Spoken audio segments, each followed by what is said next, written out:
জাতীয় সংসদ নির্বাচনকে ঘিরে প্রচারণায় ব্যস্ত সময় পার করছেন বিএনপি, জামাত ইসলামী, ইসলামী আন্দোলন সহ বিভিন্ন দলের প্রার্থীরা। শওকত করিমের ডেস্ক রিপোর্ট। কক্সবাজারে গণসংযোগ করেছেন বিএনপির প্রার্থী সালাউদ্দিন আহমেদ। এ সময় 12 ফেব্রুয়ারি ধানের শীষের ভূমিধস বিজয়ের আশাবাদ ব্যক্ত করেন তিনি।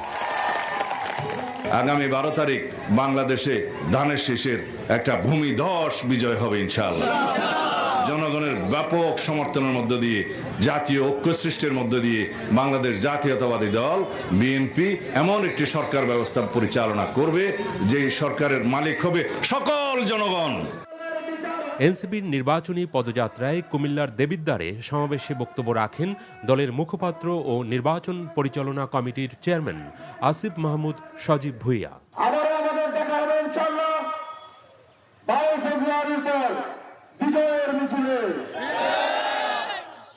আবারও দেখা হবে 22 ফেব্রুয়ারির পর নতুন এক বাংলাদেশে। আবারও দেখা হবে বিজয়ের বাংলাদেশে ইনশাআল্লাহ।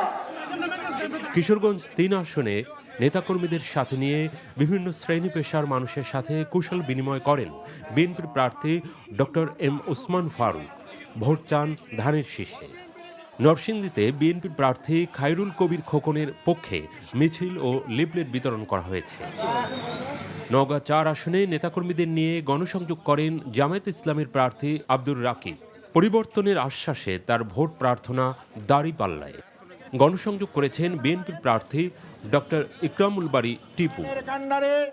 লালমনিরহাট 2 আসনে নির্বাচনী সভায় বক্তব্য রাখেন ধানের শীষের প্রার্থী রকুনউদ্দিন বাবুল। খুলনা 2 আসনে গণসংযোগ ও পথসভা করেন ইসলামী আন্দোলনের প্রার্থী মুফতি আমানুল্লাহ।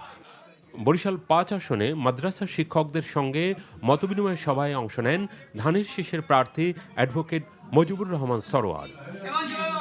এছাড়া চট্টগ্রাম, জয়পুরহাট, নাটোর সহ দেশের বিভিন্ন স্থানে গণসংযোগ করছেন বিএনপি, জামায়াত সহ অন্য দলের প্রার্থীরা।